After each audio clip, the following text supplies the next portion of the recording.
tomorrow's practice is going to be, I need to do some stuff with the two bigs in because I like that group. I think they're bought in, both of them. Got to get Malik to play harder. Got to get Nick to recognize the spacing that he's got to have, where he's got to be standing. We got to have 3 or 4 things we do with those two in there together. You saw we did both running up and screening. Well, you got to do a few other things. You can't just run one thing.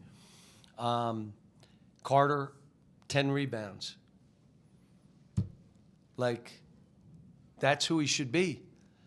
Yes, he made shots, but he rebounded the ball for us. You know, still, we're not cutting enough to create space. We're not passing just to pass. Everybody that catches it thinks he's got to make a bounce or a play. Just pass it. It's my turn. Can't play that. Can't play my turn basketball. But really happy for Isaiah. Again, like he fouled that three-point shooter. And let me tell you why I didn't get upset. He raced in down the other end offensive rebound. I mean, he did exactly what I wanted him to do. And when he turned and started running back, he's not veteran enough to tell the guy in front of him, take mine. He doesn't know it yet. So what did he do? Ran right down the middle of the court, and then what? And then ran out to the corner to go get his guy and ran him over. I mean, and I'm like, look, he did what I wanted him to do. I still say he's shooting too many threes. What do you think he looks like when he goes at the rim? How about when he gets to the foul line? So get fouled. You're not getting fouled shooting threes. When we do our shooting drill, 10 guys do the shooting. In 5 minutes, we have guys making anywhere from 70, most of them between 70 and 55.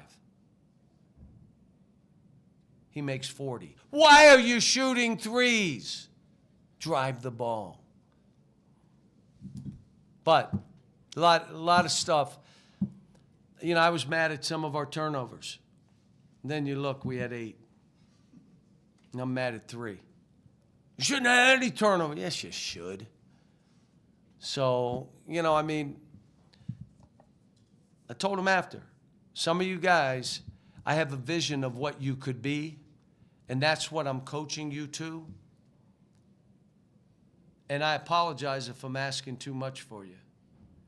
But I know this, if I can get you to play the way I'm trying to get you to play individually, your life is going to change. I got some guys that try to shoot too many balls, would you say? But they're fearless, and they could run for president because they have an outworldly ego. And I don't want to take that away. So I got to juggle balls as we go and continue to coach them. You can't shoot bad shots because you're shooting too many already. I told them after the game in front of their teammates. That's when these guys got to do it. But I like my team. Go ahead. Coach, you said at the SEC media days that if you don't have an interior scoring, you could be a fraud. Tonight, Nick and Malik combined for 19 points, one of their better games together. Do you still, I mean, how much is that a focus for you? You need more from those two in scoring. I told him after the game, one of the reasons I want to play them both, I think you get a chance to get them near the basket where we can get some stuff. The other thing is this team switched 1 through 5. They switched it. So my guy would have a guard on him. And again, you know, we had 1 day to prepare. They didn't know. They stood in the lane, and now we're trying to throw passes that you can't complete. I don't care that we're throwing the ball away from it. So now they got to learn either they're posting up really high with the guard so we can throw it over the top and they can dunk it, or you get that guy on your back somehow. But yeah, well, we got to have a few things that we're doing to post the ball. Both Malik, what I loved about Nick, he made free throws. He can make free throws. How about him in the 5-minute shooting? He makes like 70. 70. And I'm saying in the game, you got to shoot some jumpers in. You're not going to shoot a 3, but they're elbow jumpers, different shoot it. I'm not telling you not to.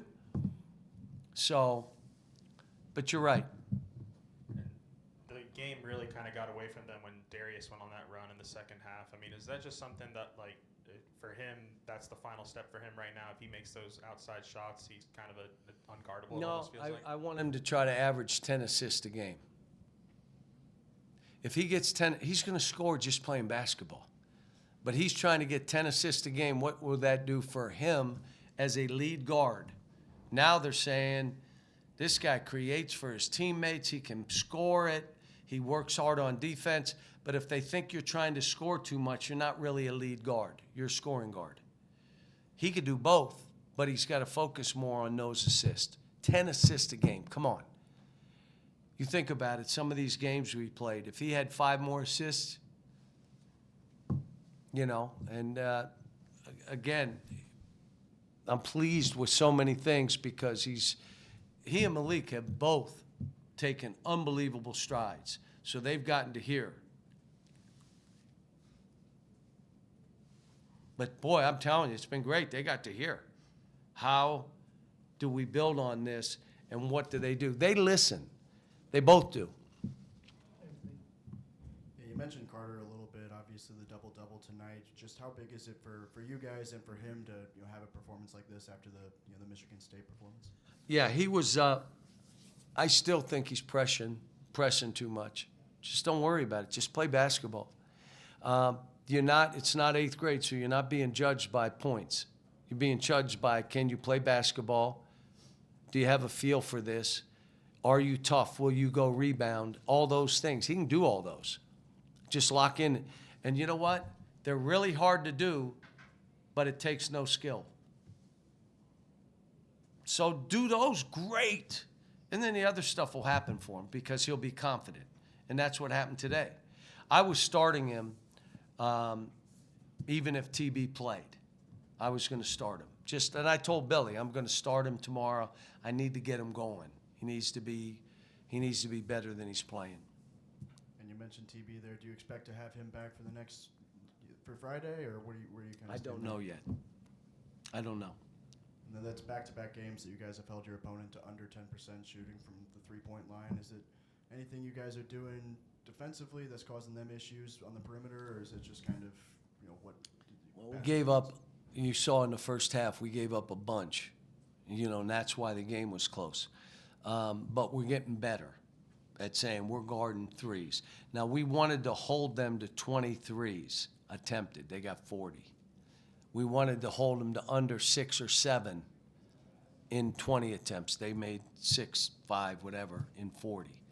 So, no, look, there's a lot of good.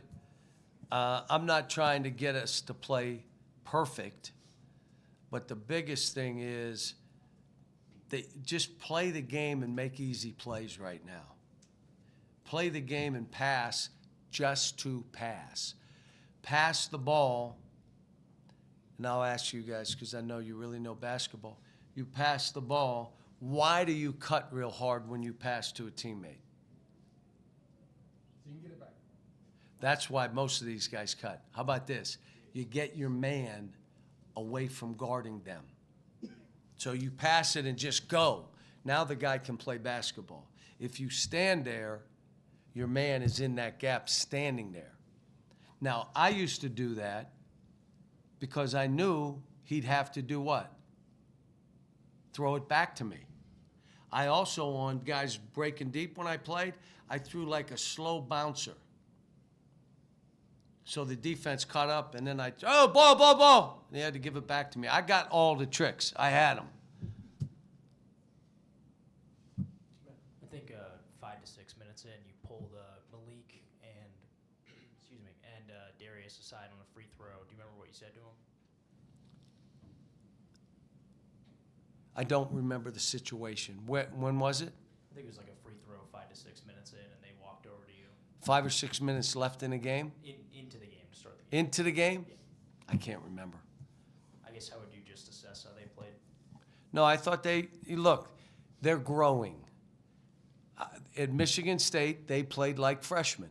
I'm going to shoot it again, and I'm going to shoot it again. And, dude, we're trying to win, not to get points. We're winning. Driving into 3 guys and losing balls on breakaways when we could have sprayed it, maybe made a shot or 2. all that's late game. How are you playing to get a good shot? You ready? Not a shot that's going to go in 2 out of 10 times. A shot you can make or you get fouled. They don't get it yet. They're just playing like it's a pick, bang. Yeah, but that's a 2 and 10. We're losing 80% of the time. We want to play winning basketball those last 3 or 4 minutes, which is what I got to start doing. When you get a new team and new player, you're trying to do the basic stuff first. And yeah, we're going over situations. We're doing some stuff on out of bounds, and we're doing press attacks. But to finish off a game with 4 minutes to go, we're still learning. And part of the reason you got to learn, because every team is different, and what works for last year's team may not work for this year's team. You may need to do something different. So we're still trying to figure them out too. You got 5 different guys with 6 rebounds, I guess, including 3 of the guards. How important is it to maybe complement the interior presence we talked about with rebounding from the guards as well? Our guards, if you're playing teams that are shooting threes, what kind of rebounds are you going to have? Long rebounds. And these guys tracked them down. We didn't do that our last game.